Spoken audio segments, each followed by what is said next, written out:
പ്രസവം നിർത്തുകയോ അല്ലെങ്കിൽ കുഞ്ഞുങ്ങൾ ഇനി ജനിക്കുന്നത് തടയുകയോ ചെയ്യുന്ന രീതിയിൽ പ്രവർത്തിക്കുന്ന ഗൈനക്കോളജിസ്റ്റുകളും ഡോക്ടർമാരും ഇരിക്കുന്ന കൊമ്പ് മുറുകെ ചെയ്യുന്നേ. അങ്ങനെ ഒരു നിലപാട് ഒരു ഡോക്ടർ എന്ന നിലയ്ക്ക് ഡോക്ടർ എടുക്കുമ്പോൾ ഡോക്ടറുടെ പ്രൊഫഷനിൽ ബുദ്ധിമുട്ടുകൾ ഉണ്ടാകുന്നുണ്ടോ? Challenges degrade ചെയ്യപ്പെടുന്നുണ്ടോ? ഞാൻ പറയും ഇന്നത്തെ സമൂഹത്തിന്റെ പ്രശ്നം എന്ന് പറയുന്നത് അത് പോപ്പുലേഷൻ എക്സ്പ്ലോഷൻ ഒന്നും അല്ല, but it is the explosion of loneliness. ഏകാന്തതയാണ് ഇന്നത്തെ സമൂഹത്തിലെ പ്രശ്നം എന്ന് പറയുന്നത്.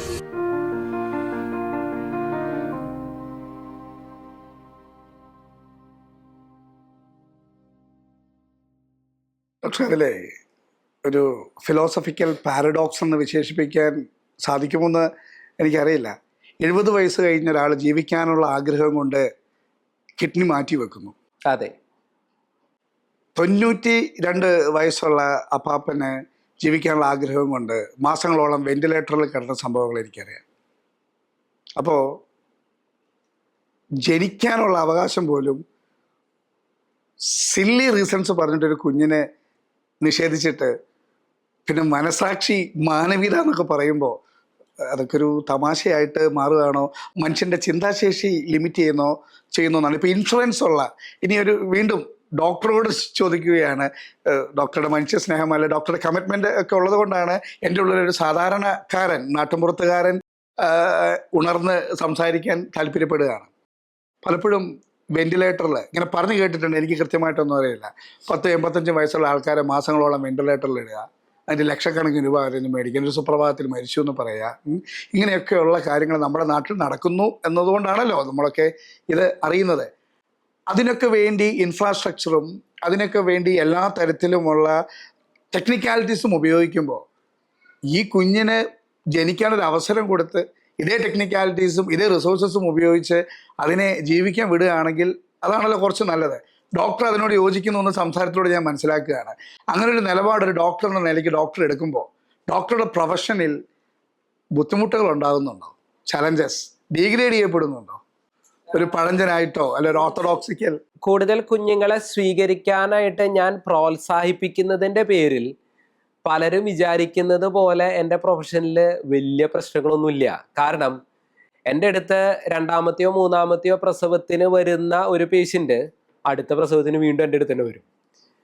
ചിലപ്പോൾ 4ാമത്തെയോ 5ാമത്തെയോ പ്രസവത്തിന് എൻ്റെ അടുത്ത് തന്നെ വീണ്ടും തിരിച്ചു വരും. അതേസമയം 2ാമത്തെ പ്രസവത്തിന് പ്രസവം നിർത്തുന്ന ഡോക്ടറുടെ അടുത്ത് 3ാമത്തെ പ്രസവത്തിന് ആ പേഷ്യൻ്റ് വരില്ല, 4ാമത്തെ പ്രസവത്തിന് ആ പേഷ്യൻ്റ് വരില്ല. അതായത് പ്രസവം നിർത്തുകയോ അല്ലെങ്കിൽ കുഞ്ഞുങ്ങൾ ഇനി ജനിക്കുന്നത് തടയുകയോ ചെയ്യുന്ന രീതിയിൽ പ്രവർത്തിക്കുന്ന ഗൈനക്കോളജിസ്റ്റുകളും ഡോക്ടർമാരും ഇരിക്കുന്ന കൊമ്പ് മുറുകെ ചെയ്യുന്നേ. അവർക്ക് അറിയുന്നില്ലല്ലോ ഒരു കുഞ്ഞു കൂടി പ്രസവിച്ചു കഴിഞ്ഞാൽ അത് നമ്മുടെ സമൂഹത്തിന് അനുഗ്രഹം. ഇത് ബേസിക്കലി എനിക്ക് പൈസ ഉണ്ടാക്കാൻ വേണ്ടിയിട്ട് ഞാൻ പ്രോത്സാഹിപ്പിക്കുന്നൊന്നുമല്ല. ഐ ബിലീവ്, എൻ്റെ വിശ്വാസമാണ് അത്. ഒരു കുഞ്ഞ് നമ്മുടെ സമൂഹത്തിന്റെ അനുഗ്രഹമാണ്, നമ്മുടെ സമൂഹത്തിന്റെ പ്രതീക്ഷയാണ്, നമ്മുടെ സമൂഹത്തിന്റെ ഭാവിയാണ്. ആ സമൂഹത്തിന്റെ ഭാവിയായിട്ടുള്ള കുഞ്ഞുങ്ങൾ, നമ്മുടെ സമൂഹത്തിന്റെ പ്രതീക്ഷയും സ്വപ്നവുമായിട്ടുള്ള കുഞ്ഞുങ്ങൾ നാളെ ഒരു പക്ഷെ ഇന്നത്തേക്കാൾ നല്ല ഒരു ജീവിത രീതിയും നമ്മുടെ ഈ സമൂഹവും എല്ലാം ബിൽഡ് ചെയ്യേണ്ട നമ്മുടെ കുഞ്ഞുങ്ങളെ തടയുന്നതാണ് നമ്മുടെ സമൂഹത്തിന് എനിക്ക് കൊടുക്കാൻ പറ്റുന്ന സേവനം എന്ന് പറയുന്നത് മണ്ടത്തരമാണെന്ന് ഞാൻ വിശ്വസിക്കുന്നത്. പക്ഷെ ഈ കുഞ്ഞുങ്ങൾ എൻ്റെ അടുത്ത് ഒരു പക്ഷെ 8ാമത്തെയോ 9ാമത്തെയോ ഒക്കെ കുഞ്ഞുങ്ങൾ ജനിച്ചിട്ടുണ്ട്. അത്തരം കുഞ്ഞുങ്ങളാണ് ഒരു പക്ഷെ നാളെ ഈ സമൂഹത്തില് തീർച്ചയായിട്ടും ഒന്നുകൂടി ഒന്ന് ഇടയ്ക്ക് കയറുകയാണ്. അതായത് ഞാനൊരിക്കലും ഏതോ ഒരു ചാനലിലെ ഡോക്ടറെ തന്നെ ഒരു ഇന്റർവ്യൂ ഡോക്ടർ എന്നൊക്കെ പറഞ്ഞിരുന്ന കാര്യം, ഡോക്ടറെ അടുത്ത് 8ാമത്തെ ഒരു സിസേറിന് പിന്നെ ഒരു കുടുംബം വരികയും 8ാമത്തെ സിസേറിയൻ ഡോക്ടർ തന്നെയാണ് ചെയ്തത്. അവർക്ക് 8 പെൺകുട്ടികൾ, 8ഉം സിസേറിയനായിരുന്നു എന്നൊക്കെ പറഞ്ഞു. അപ്പോൾ പൊതുവിലുള്ള ഒരു ബിലീഫ് മാറി വരുന്നു. എന്നിരുന്നാലും സമൂഹത്തിൻ്റെ പല കോർണറുകൾ ഇപ്പോൾ ഉള്ളൊരു ബിലീഫ് ഇതാണ്, ആദ്യം എന്തെങ്കിലും ഒരു കോംപ്ലിക്കേഷൻസ് വരുമെന്ന് മുൻകൂട്ടി പ്രൊഡിക്റ്റ് ചെയ്തൊരു സിസേറിയനിൽ എത്തിക്കുന്നു. ആദ്യത്തെ സിസേറിയൻ ആണെങ്കിൽ ഒബിയസ്ലി 2ാമത്തെ സിസേറിയൻ ചെയ്യണമെന്ന ഒരു അലിഖിത നിയമം എവിടെയൊക്കെയോ ഈ ഹോസ്പിറ്റലിൻ്റെ ഗൈനക്കോളജി സൂപ്പർ സ്പെഷ്യാലിറ്റിയുടെ അന്തരീക്ഷത്തിൽ കിടക്കുന്നു. അപ്പോൾ 2 സിസേറിയൻ ആണെങ്കിൽ 3ാമത് ഒരു കുഞ്ഞുണ്ടാകുക എന്ന് പറയുന്നത് ഭയങ്കര റിസ്ക് ആണ് എന്ന് ഏതൊക്കെയോ വിജ്ഞാനമോ അറിവോ ഉണ്ട് എന്ന് പറയുന്ന കേന്ദ്രങ്ങളിൽ നിന്നും ഭയങ്കരമായ അവയർനെസ് സെഷൻസ് നടക്കുന്നു. അവിടെയാണ് ഡോക്ടർ 8ാമത്തെ സിസേറിയൻ ചെയ്തു എന്ന് പറയുന്നത്. അപ്പോൾ അത് സ്ത്രീയുടെ ആരോഗ്യത്തെ ബാധിക്കുന്നില്ല, അതൊരു ഹ്യൂമൻ റൈറ്റ്സ് വയലേഷൻ ആണോ? എന്താണ് ഡോക്ടർ, വാട്ട് യു റെക്കൺ? 8ാമത്തെ അല്ല, ഞാൻ ആക്ച്വലി ഇതുവരെ 9ാമത്തെ സിസേറിയനും ചെയ്തു. അപ്പൊ ഈ 9ാമത്തെ സിസേറിയൻ ചെയ്ത് കഴിഞ്ഞപ്പോൾ എൻ്റെ ചില സുഹൃത്തുക്കൾ എന്നോട് പറഞ്ഞു, ഫിൻഡോന് മിക്കവാറും വേൾഡ് റെക്കോർഡ് കിട്ടിയിട്ടുണ്ടാവും, 9th സിസേറിയൻ ചെയ്തതിന്റെ വേൾഡ് റെക്കോർഡ് ഞങ്ങളൊന്നും ഇതേവരെ കേട്ടിട്ടില്ല. 4ാമത്തെ മുതൽ സിസേറിയനുകൾ തന്നെ നമ്മൾ വളരെ കുറവേ കേട്ടിട്ടുള്ളൂ. 9ാമത്തെ സിസേറിയൻ എന്നൊക്കെ പറഞ്ഞു കഴിഞ്ഞാൽ ഡെഫിനറ്റ് ആയിട്ടും ഫിൻഡോന് വേൾഡ് റെക്കോർഡ് കിട്ടിയിട്ടുണ്ടാവും, ഒന്ന് അന്വേഷിച്ചോളൂ എന്ന് പറഞ്ഞു. അപ്പൊ ഞാനും വിചാരിച്ചു ശരിയായിരിക്കാം, ഒന്ന് മൊബൈൽ എടുത്ത് സെർച്ച് ചെയ്ത് നോക്കിയേക്കാം, ഗിന്നസ് വേൾഡ് റെക്കോർഡ് എത്രയാണ് മാക്സിമം ചെയ്താക്കണേ. അങ്ങനെ സെർച്ച് ചെയ്തപ്പോഴാണ് കാണുന്നത് 12 സിസേറിയൻ ചെയ്ത 2 കേസുകളാണ് ടോപ്പായിട്ട് നിൽക്കുന്നത്. നമ്മൾ എവിടെ എത്തിയിട്ടില്ല. അപ്പൊ വേൾഡ് റെക്കോർഡിന് വേണ്ടിയിട്ട് ഞാൻ സിസേറിയൻ ചെയ്യണതൊന്നുമല്ല, സുരക്ഷിതമായിട്ട് 7ാമത്തെ 8ാമത്തെ 9ാമത്തെ 10ാമത്തെ ഒക്കെ സിസേറിയനുകൾ ചെയ്യാൻ പറ്റും എന്നുള്ളത് നമ്മളുടെ മാത്രം അനുഭവമൊന്നുമല്ല, ലോകമെമ്പാടും ഇതൊക്കെ നടക്കുന്നുണ്ട്. അപ്പോൾ ഇത്തരം സുരക്ഷിതമായിട്ട് സിസേറിയനുകൾ ചെയ്യാൻ പറ്റുന്ന രീതിയിൽ നമ്മളുടെ ടെക്നോളജി അല്ലെങ്കിൽ ശസ്ത്രക്രിയാ രീതികൾ, ശസ്ത്രക്രിയയ്ക്ക് ഉപയോഗിക്കുന്ന നൂലുകൾ, അല്ലെങ്കിൽ കോംപ്ലിക്കേഷനുകളെ മാനേജ് ചെയ്യാനായിട്ടുള്ള സാധ്യതകളെല്ലാം ഡെവലപ്പ് ചെയ്ത് കഴിഞ്ഞു. അപ്പൊ ഇത്രയും സുരക്ഷിതമായിട്ട് കൂടുതൽ മക്കളെ സ്വീകരിക്കാനായിട്ടുള്ള സാഹചര്യങ്ങൾ നമ്മുടെ സമൂഹത്തിൽ ഉള്ളപ്പോൾ ഈ ജനസംഖ്യാ നിയന്ത്രണ പ്രസ്ഥാനക്കാരുടെ പ്രൊപ്പഗാൻഡയിൽ പെട്ട് നമ്മൾ കുഞ്ഞുങ്ങളെ കുറയ്ക്കുന്ന ഒരു ആറ്റിറ്റ്യൂഡിലേക്ക് നമ്മൾ പോകേണ്ട ആവശ്യകത ഇല്ല എന്നുള്ളതാണ് എൻ്റെ വിശ്വാസം. ഇനി ചൈനയിലൊക്കെ കുഞ്ഞുങ്ങളെ തടയുന്ന ഗർഭനിരോധന മാർഗങ്ങൾക്ക് ടാക്സ് വന്നു തുടങ്ങി. ഓക്കെ, ഇനിയും നമ്മുടെ നാട്ടിൽ എനിക്കറിയില്ല, കുറച്ചുനാൾ കഴിയുമ്പോൾ ഈ പറയുന്ന പ്രസവം നിർത്തൽ പ്രോത്സാഹിപ്പിക്കുന്നതിന് ചിലപ്പോൾ ടാക്സ് വരുമായിരിക്കും. പ്രസവം നിർത്താനായിട്ട് ടാക്സ് കൊടുക്കേണ്ട അവസ്ഥ ഒരു പക്ഷെ ഭാവിയിൽ വരുമായിരിക്കും, എനിക്കറിയില്ല. ഈ പോക്ക് പോയി കഴിഞ്ഞാൽ ഡെഫിനറ്റ് ആയിട്ട് അത് സംഭവിക്കും. കാരണം ചിലപ്പോഴൊക്കെ ഞാൻ എൻ്റെ പേഷ്യൻസിൻ്റെ അടുത്ത് പറയാറുണ്ട്, കുഞ്ഞുങ്ങൾ നമ്മുടെ സമൂഹത്തിൽ കുഞ്ഞുങ്ങൾ കുറഞ്ഞു വരുന്നു. അപ്പോൾ കൂടുതൽ കുഞ്ഞുങ്ങളെ സ്വീകരിക്കാനായിട്ട് പറയുമ്പോൾ ചില അമ്മമാർ പറയും, ഡോക്ടറെ പിള്ളേരെ ഉണ്ടായിട്ട് എന്താ കാര്യം, ഈ വയസ്സാവുമ്പോൾ ഈ പിള്ളേർ നമ്മളെ നോക്കുന്ന പ്രതീക്ഷിച്ചിട്ട് കാര്യമുണ്ടോ? അപ്പൊ ഞാൻ അവരോട് തിരിച്ചു ചോദിക്കാം, വയസ്സാവുമ്പോൾ പിന്നെ നിങ്ങൾ ആര് നോക്കുന്നുള്ള പ്രതീക്ഷയില കാത്തിരിക്കണേ, വല്ല ബംഗാളികളെ കിട്ടുന്നുള്ള പ്രതീക്ഷയിലാണോ നിങ്ങൾ കാത്തിരിക്കണത്? അങ്ങനെ വയസ്സാവുമ്പോൾ നിങ്ങളെ നോക്കാൻ വല്ല ബംഗാളികളെ കിട്ടും എന്നുള്ള പ്രതീക്ഷയിലാണ് നിങ്ങൾ കാത്തിരിക്കുന്നതെങ്കിൽ നിങ്ങളൊരു കാര്യം ചെയ്തോളൂ, ഇപ്പൊ തന്നെ എല്ലാ ദിവസവും കൊന്തയുടെ ഒരു രഹസ്യം ആർക്ക് വേണ്ടി പ്രാർത്ഥിക്കുക, വയസ്സാവുമ്പോൾ നമ്മൾ നോക്കാനുള്ള ബംഗാളിക്ക് വേണ്ടി പ്രാർത്ഥിക്കുക.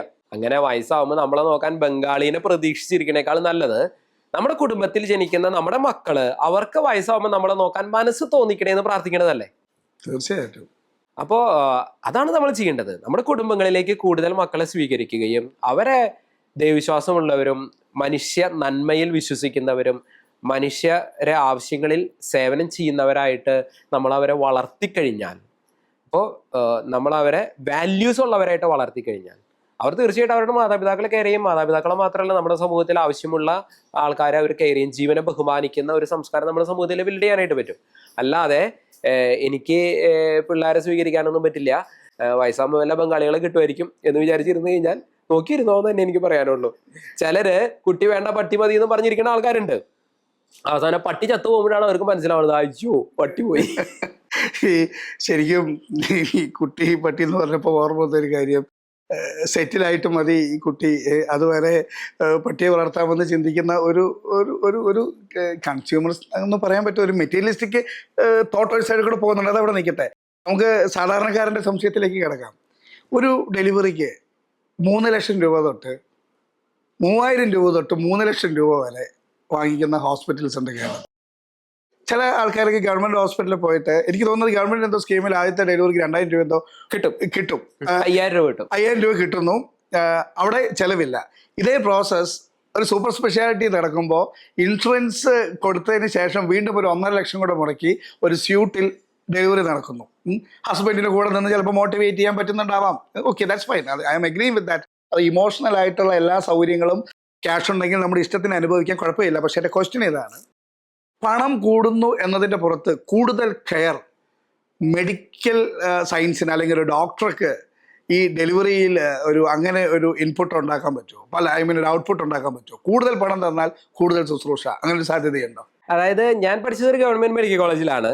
ഗവൺമെന്റ് മെഡിക്കൽ കോളേജിൽ ഇപ്പോൾ ലേബർ റൂമിൽ ചിലപ്പോൾ 5 or 6 പേര് ഒരുമിച്ച് കിടന്ന് വേദന വരുമ്പോൾ കരയുമ്പോൾ സ്റ്റുഡൻസ് ആരെങ്കിലും ഉണ്ടാവും, ജസ്റ്റ് ഒന്ന് ഒഴിഞ്ഞു കൊടുക്കാനായിട്ട് ആരെങ്കിലും ഉണ്ടാകും എന്നുള്ള അവസ്ഥയിൽ നിന്ന് മാറിയിട്ട് ഒരു പ്രൈവറ്റ് ആശുപത്രിയിൽ വർക്ക് ചെയ്യുമ്പോൾ വേദനയ്ക്ക് നമ്മൾ ഡെഫിനറ്റ് ആയിട്ട് വേദന കുറയ്ക്കാൻ ഇഞ്ചക്ഷൻസ് അവിടെയും ചിലപ്പോൾ കൊടുക്കും, ചിലപ്പോൾ കൊടുക്കില്ല. പിന്നെ കൂടെ കരയാനായിട്ട് ആൾക്കാരുണ്ടല്ലോ എന്ന് പറയുന്ന ഒരു മാനസികമായിട്ടുള്ള ഒരു ധൈര്യം. ആദ്യത്തെ പ്രസവത്തിലൊക്കെയാണ് കൂടുതൽ സമയമെടുത്ത് പ്രസവിക്കുന്നത്. രണ്ടാമത്തെ, മൂന്നാമത്തെ, നാലാമത്തെ ഒക്കെ ഡെലിവറി ആകുമ്പോൾ കുറച്ചുകൂടി ഫാസ്റ്റ് ആയിട്ട് പ്രസവങ്ങൾ നടക്കുന്നു. ഇപ്പൊ നമ്മുടെ ഗവൺമെന്റ് തന്നെ അക്കമ്പനി, ഒരാളെ കൂടെ നിർത്താനായിട്ടുള്ള സൗകര്യങ്ങളും സാഹചര്യങ്ങളും ഒക്കെ ഞാൻ പഠിക്കുന്ന കാലത്ത് അങ്ങനെ ആയിരുന്നില്ല. ആരെങ്കിലും ഒഴിഞ്ഞു കൊടുക്കാനുണ്ടെങ്കിലായി, അല്ലെങ്കിൽ ആരും ഇല്ല, ഒഴിയാനൊന്നും ആരും ഉണ്ടാവില്ല, പുറത്തുനിന്ന് തടവി കൊടുക്കാനൊന്നും ആരും ഉണ്ടാവില്ല. പ്രൈവറ്റ് ഹോസ്പിറ്റൽസിൽ അറ്റ്ലീസ്റ്റ് ചിലപ്പോഴെങ്കിലും ആരെങ്കിലും നമുക്ക് കിട്ടും അക്കമ്പനി ചെയ്യാനായിട്ട്. സ്യൂട്ട് റൂമിന്റെ അഡ്വാൻറ്റേജ് എന്ന് വെച്ചാൽ അവരുടെ തന്നെ കൂടെ അവരുടെ അടുത്ത ആൾക്കാർ രണ്ടുപേരും. അതിന് വേണ്ടിയിട്ട് 1.5 ലക്ഷം രൂപ 3 ലക്ഷം രൂപയുടെ ഒന്നും ആവശ്യമൊന്നുമില്ല. ഇപ്പൊ ഞാൻ വർക്ക് ചെയ്യുന്ന ആശുപത്രിയിലെ സ്യൂട്ട് റൂമിന് ആകെ 10,000 രൂപയാണ് എക്സ്ട്രാ ചാർജ് ചെയ്യുന്നുള്ളൂ. എപ്പിഡ്യൂറൽ അനാർജീസിയ, പെയിൻലെസ് ലേബറിന് വേണ്ടിയിട്ട് ഒരു 10,000 രൂപ എക്സ്ട്രാ ചെലവ് വരുന്നു. നമ്മൾ പറയും ആവശ്യക്കാർക്ക് എടുക്കാം, ആവശ്യമില്ലാത്തവർ എടുക്കണ്ട. ലേബർ പെയിൻ എന്ന് പറയുന്ന ആ ഒരു വേദനയിലൂടെ കടന്നു പോകുന്ന ആ ഒരു സ്ത്രീയോട് അവർ നമ്മുടെ സമൂഹത്തിന് ചെയ്യുന്ന ഏറ്റവും വലിയ ഒരു സേവനമാണ് അവർ ചെയ്യുന്നത് എന്നുള്ളത് കൊണ്ട് അർഹിക്കുന്ന ബഹുമാനത്തോട് കൂടിയിട്ടാണ് ഞാൻ അവരെ കെയർ ചെയ്യുന്നതെങ്കിൽ that lady will feel like അവർക്ക് താൻ എടുക്കുന്ന വേദന ഈസ് വർത്ത് ഇറ്റ്. എനിക്ക് മാത്രമല്ല എൻ്റെ സമൂഹത്തിലേക്ക് കൂടിയിട്ടാണ് ഈ കുഞ്ഞ് വരുന്നത്. ആ കുഞ്ഞിനെ സ്വീകരിക്കുന്നത് എന്താ പറയാ, വളരെ ബഹുമാനമുള്ള ഒരു കാര്യമായിട്ട് നമ്മുടെ സമൂഹം തിരിച്ചറിയുകയും അതിനെ സപ്പോർട്ട് ചെയ്യും വേണം. അതാണ് നമ്മുടെ സമൂഹത്തിൽ വരുത്തേണ്ട, ലേബർ റൂമുകളിൽ വരുത്തേണ്ട മാറ്റം. കുഞ്ഞുങ്ങളെന്നുള്ളത് ഭാരമല്ല, അവര് നമ്മുടെ സമൂഹത്തിന്റെ ഭാവിയാണ്, സ്വപ്നമാണ്, പ്രതീക്ഷയാണ്. അപ്പൊ ഈ പ്രസവ വേദനയിലൂടെ കടന്നു പോകുന്ന ഒരു സ്ത്രീ ഒരുപക്ഷെ എപ്പിഡ്യൂറൽ ഇട്ടിട്ടുള്ള ഒരു പക്ഷേ 15% മാക്സിമം 40% ആയിരിക്കും. അത്ര ശതമാനം ആൾക്കാരാണ് എപ്പിഡ്യൂറൽ എടുക്കുന്നുള്ളൂ, എല്ലാവരും എടുക്കുന്നൊന്നുമില്ല. എപ്പിഡ്യൂറൽ എടുക്കാതെ തന്നെ കടന്നു പോകുന്ന വലിയൊരു ശതമാനം ആൾക്കാരുണ്ട്. അവരോട് നമ്മൾ കാണിക്കേണ്ട ഒരു ബഹുമാനം, അത് നേഴ്സുമാർ സ്ത്രീകളാണെന്ന് പറഞ്ഞിട്ട് കാര്യമൊന്നുമില്ല, അവരുടെ ഭാഗത്തുനിന്ന് ചിലപ്പോൾ അത്ര ബഹുമാനമൊന്നും ഉണ്ടാവണം എന്നില്ല. കാരണം ഈ വേദനയും ബുദ്ധിമുട്ടും കരച്ചിലൊക്കെ വരുമ്പോൾ നമുക്ക് ഒരാളുടെ കരച്ചിൽ മാത്രം കണ്ടാൽ പോരാ, ചിലപ്പോൾ 3-4 പേരൊക്കെ ഉണ്ടാവും. അപ്പോൾ നമ്മളുടെ ഭാഗത്തുനിന്നും ചിലപ്പോൾ ക്ഷമയൊക്കെ നഷ്ടപ്പെട്ടു പോയേക്കാം. അപ്പോൾ ഒരാളുടെ കരച്ചിൽ ആശ്വസിപ്പിച്ചിട്ട് വേണം അടുത്ത ആളുടെ അടുത്തേക്ക് പോകാനായിട്ട്. പക്ഷേ നഴ്സിംഗ് അസിസ്റ്റന്റുമാരോ നേഴ്സുമാരോ ഒക്കെ, ഡോക്ടേഴ്സിനെ സംബന്ധിച്ച് ഒരാളുടെ അടുത്ത് സ്പെൻഡ് ചെയ്യാവുന്ന ടൈമിന് ലിമിറ്റ് ഉണ്ട്. അപ്പോൾ നമ്മൾ തീർച്ചയായിട്ടും നമ്മൾ അവർക്ക് കൊടുക്കുന്ന ഒരു ബഹുമാനം, we definitely respect each and every person who is coming to the labour റൂമിലേക്ക് വരുന്ന ഓരോ വ്യക്തിനെയും നമ്മൾ ഒരുപാട് ബഹുമാനത്തോടു കൂടി നമ്മൾ കെയർ ചെയ്യുകയും ആ കുഞ്ഞിനെ ജന്മം നൽകുന്ന ആ ഒരു സംഭവം എന്നുള്ളത് ഏറ്റവും മനോഹരമായിട്ടുള്ളൊരു കാര്യമാണ്. നിങ്ങളുടെ സമൂഹത്തിന് ചെയ്യുന്ന, നമ്മുടെ സമൂഹത്തിന് ചെയ്യുന്ന ഏറ്റവും മനോഹരമായിട്ടുള്ള കാര്യമാണെന്നുള്ള ഒരു ബോധ്യത്തോടു കൂടി നമ്മളത് പ്രകടിപ്പിക്കുകയും ചെയ്യുമ്പോൾ that makes A difference. Doctor, കേരളത്തിലെ ഒരു ഹോസ്പിറ്റലിൽ 7 മാസം മുമ്പ് ഒരു ഡെലിവറി കഴിഞ്ഞ് കുഞ്ഞിനെ കാണാൻ പോയപ്പോൾ അവരെന്നോട് പറഞ്ഞത് അവർക്ക് 3 ലക്ഷം രൂപ ചിലവായി. നോർമൽ ബർത്ത് ആയിരുന്നു, നോർമൽ ഡെലിവറി, ഒരു കോംപ്ലിക്കേഷൻ, ഒരു ഡയബറ്റിക്സ് പോലും അമ്മയ്ക്ക് ഉണ്ടായിരുന്നില്ല. 3 lakhs rupees ചിലവായി. അവർ പറഞ്ഞു, അപ്പോൾ എന്നോട് ചോദിച്ചത് എങ്ങനെയാണ് നിങ്ങൾ ഈ പിള്ളേരെയൊക്കെ മെയിൻറ്റെയിൻ ചെയ്യുന്നത്? ഇത് ഞങ്ങളെ സംബന്ധിച്ചിടത്തോളം ഇത് തന്നെ ഞങ്ങൾക്ക് ഒരു ബേർഡനാണ് എന്നുള്ള രീതി വരുന്നു. അതേ സമയത്ത് തന്നെ ഗവൺമെൻറ് ഹോസ്പിറ്റലിൽ ഫ്രീ ആയിട്ട് ഡെലിവറി നടന്ന 5,000 രൂപ അവർക്ക് പോക്കറ്റ് മണി ആയിട്ട് കൊടുത്തു വിടുന്നു. ഡോക്ടറുടെ ഹോസ്പിറ്റലിലെ സ്യൂട്ട് റൂമിൽ 10,000 രൂപയ്ക്ക് ഈ പറയുന്ന കാര്യങ്ങളെല്ലാം നടക്കുന്നു. ഞാൻ ഓർക്കുന്നു, ഒരു 4ാമത്തെ കുഞ്ഞിൻ്റെ ഡെലിവറി ഡോക്ടറുടെ ഹോസ്പിറ്റലിൽ നടന്നതിൽ അവർക്ക് ടോട്ടൽ വന്ന എക്സ്പെൻസ്, അതിൽ ഡോക്ടറുടെ ക്യാഷ് വാങ്ങിച്ചില്ല എന്നാണ് എന്നോട് പറഞ്ഞത്. അദ്ദേഹത്തിൻ്റെ പേര് സിജു എന്നാണ് എന്നോട് പറഞ്ഞത്. അവർക്ക് 24,000 rupees ആകെ മൊത്തത്തിൽ എല്ലാം കൂടെ ചിലവ് വന്നത് അവരുടെ 4ാമത്തെ കുഞ്ഞിന്. അപ്പോൾ ഇതിനകത്ത് ഇതൊരു ഈ നോളജ് അല്ലെങ്കിൽ ഇൻഫർമേഷൻ പ്രൊവൈഡ് ചെയ്യുന്നതിനകത്ത് വരുന്ന ഒരു ഇൻബാലൻസ് അവസ്ഥയാണോ? ഇത് എന്താ ഇങ്ങനെ? ഇനി മറ്റൊന്നും കൂടി ഇപ്പോൾ ഈ ലേബർ റൂമിലെ ഒരു അവസ്ഥ, ഡോക്ടർ, ഞാൻ ആരോഗ്യ പ്രവർത്തകരോട് യോജിക്കുന്നു, അവരുടെ അവസ്ഥ മനസ്സിലാക്കുന്നു. എൻ്റെ സുഹൃത്തുക്കൾ ഇഷ്ടം പോലെ പേരുണ്ട് ഇങ്ങനെ രാവിലെ തൊട്ട് വൈകുന്നേരം വരെ വർക്ക് ചെയ്ത് ഫെഡപ്പായിട്ട് നിൽക്കുന്ന ഒരു അവസ്ഥയെ മാനിച്ചുകൊണ്ട് തന്നെ ചോദിക്കുകയാണ്. 2-3 സ്ത്രീകൾ ഇങ്ങനെ ഈ ലേബർ റൂമിൽ അവർ പ്രസവ വേദന വന്ന് നിലവിളിച്ചപ്പോൾ ചിലരെങ്കിലും ഇങ്ങനെ ചില കമൻറ്റ് പറയുന്നു. ഇപ്പം നേരത്തെ ഓർക്കാത്തതുകൊണ്ടാണ് ഇപ്പോൾ ഈ കരയേണ്ടി വരുന്നത്. ഇങ്ങനെയൊക്കെയുള്ള ചില കാര്യങ്ങളൊക്കെ നടക്കുമ്പോൾ ഈ പ്രൊഫഷണൽസിന് ട്രെയിനിങ് ഒക്കെ കൊടുക്കുന്ന പാക്കേജുകളിൽ ഇത്തരം കാര്യങ്ങളൊക്കെ ഒരു ട്രെയിനിങ്ങിൽ ഒരു ടോപ്പിക്കായിട്ടൊക്കെ വരുത്തുന്നതിനെ കുറിച്ചൊക്കെ ചിന്തിക്കുന്നത് നല്ലതാണ്. അത് തീർച്ചയായിട്ടും അത് ഹോസ്പിറ്റൽ മാനേജ്മെന്റുകൾ ഇത്തരം കമന്റുകൾ ഒഴിവാക്കാനായിട്ടുള്ള, പ്രത്യേകിച്ച് ഹെഡ് ഓഫ് ദി ഡിപ്പാർട്ട്മെന്റ് ആയിട്ടുള്ള ആൾക്കാരോ അല്ലെങ്കിൽ മറ്റ് നേതൃത്വത്തിലിരിക്കുന്ന മാനേജ്മെന്റ് ലെവലിൽ നേതൃത്വത്തിലിരിക്കുന്ന ആൾക്കാർ ഇത്തരം എന്താ പറയുക ഇൻസൾട്ടിംഗ് ആയിട്ടുള്ള കമന്റുകൾ തീർച്ചയായിട്ടും ഒഴിവാക്കുക തന്നെ വേണം. ആ കാര്യത്തിൽ സംശയം വേണ്ട. അവരെ ഏറ്റവും ബഹുമാനിക്കുന്ന രീതിയിൽ മാത്രമേ നമ്മൾ സംസാരിക്കാൻ പാടുള്ളൂ. ഇപ്പൊ ഗവൺമെന്റ് ആശുപത്രികളിലൊക്കെ ഇത്തരം കമന്റുകൾ കുറച്ചുകൂടി കോമൺ ആണ്.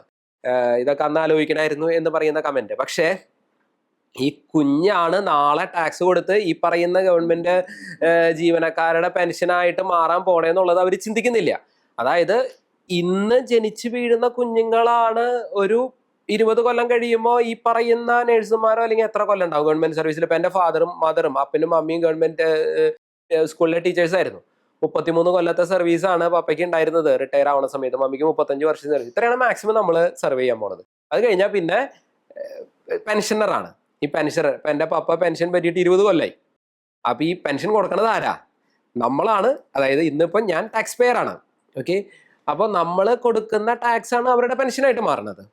അപ്പൊ ഒരു 30 കൊല്ലം കഴിയുമ്പോൾ എന്റെ മക്കള് കൊടുക്കുന്ന ടാക്സ് ആണ് അല്ലെങ്കിൽ ഞാനും ഒരുപക്ഷെ 30 കൊല്ലം കൂടിയും ടാക്സ് പേ ചെയ്യുന്ന ഞാൻ വിശ്വസിക്കുന്നു. അപ്പൊ നമ്മൾ കൊടുക്കുന്ന ടാക്സ് ആണ് നാളെ ഈ പെൻഷനേഴ്സിന്റെ ഒക്കെ ടാക്സ് ആയിട്ട് മാറാൻ പോകുന്നത്. 5-ാമത്തെയോ 6-ാമത്തെയോ 7-ാമത്തെയോ കുഞ്ഞുങ്ങൾ നമ്മുടെ സമൂഹത്തിൽ എനിക്ക് അവരുടെ ടാക്സ് ആണ് ഇന്നത്തെ ജീവനക്കാരുടെ പെൻഷനായിട്ട് മാറാൻ പോകുന്നത്. ഈ കുഞ്ഞുങ്ങൾ ജനിക്കാതെ വന്നു കഴിഞ്ഞാൽ എന്ത് പറ്റും? അവരുടെ പെൻഷൻ തന്നെ പ്രശ്നത്തിലാവാൻ പോണത്. അത് പലപ്പോഴും അവർ തിരിച്ചറിയണില്ല. ഈ കുഞ്ഞുങ്ങൾ ഗവൺമെന്റ് ആയിക്കോട്ടെ പ്രൈവറ്റ് ആയിക്കോട്ടെ ഏത് അവസ്ഥയിലായാലും നമ്മുടെ സമൂഹത്തിന്റെ ഭാവി എന്ന് പറയുന്നത് നമ്മുടെ കുഞ്ഞുങ്ങളിലാണ്. അപ്പോൾ ഭാവി എന്ന് പറയുന്നത് വളരെ ഇരുളടഞ്ഞതാണ് എന്ന് ചിന്തിക്കുന്നതിന് പകരം കഴിഞ്ഞ ആയിരക്കണക്കിന് വർഷങ്ങളുടെ അനുഭവത്തിൽ ഓരോ വർഷം കഴിയുന്തോറും നമ്മുടെ ലോകം കൂടുതൽ മെച്ചപ്പെട്ട അവസ്ഥയിലേ വന്നിട്ടുള്ളൂ. ഇനിയും അങ്ങനെ തന്നെ വരാനാണ് സാധ്യതയുള്ളൂ. അപ്പൊ നമ്മൾ ഇരുളടഞ്ഞ ഭാവിയെ മുന്നിൽ കണ്ടുകൊണ്ട് കുഞ്ഞുങ്ങളെ കുറയ്ക്കുകയും അവസാനം കുറച്ച് കഴിയുമ്പോൾ ലോകം കൂടുതൽ മനോഹരമാവുകയും ചെയ്യുമ്പോൾ നമുക്ക് കുഞ്ഞുങ്ങളില്ലാത്ത അവസ്ഥ വന്നു കഴിഞ്ഞാൽ വല്ലാത്ത വിഷമായി പോകും. അപ്പോ ഈ ഏകാന്തത, ലോൺലിനെസ്, ഞാൻ പറയും ഇന്നത്തെ സമൂഹത്തിന്റെ പ്രശ്നം എന്ന് പറയുന്നത് അത് പോപ്പുലേഷൻ എക്സ്പ്ലോഷൻ ഒന്നും അല്ല, but it is the explosion of loneliness. ഏകാന്തതയാണ് ഇന്നത്തെ സമൂഹത്തിലെ പ്രശ്നം എന്ന് പറയുന്നത്. അപ്പൊ നമ്മുടെ സമൂഹത്തിന് പ്രതീക്ഷ കൊടുക്കണമെങ്കിൽ നമ്മുടെ സമൂഹത്തിന് ഒരു ഒരു ഒരു ഭാവി, ജോൺ പോൾ രണ്ടാമൻ മാർപ്പാപ്പ പറയുന്നതാണ് the best gift you can give for your children. നിങ്ങൾക്ക് നിങ്ങളുടെ മക്കൾക്ക് നൽകാവുന്ന ഏറ്റവും നല്ല സമ്മാനം give them brothers and sisters. നിങ്ങളവർക്ക് അനിയന്മാരെയും അനിയത്തിമാരെയും കൊടുക്കുക. നമ്മളുടെ ചിന്ത നമ്മുടെ മക്കൾക്ക് ഏറ്റവും നല്ല എഡ്യൂക്കേഷൻ കൊടുക്കണം.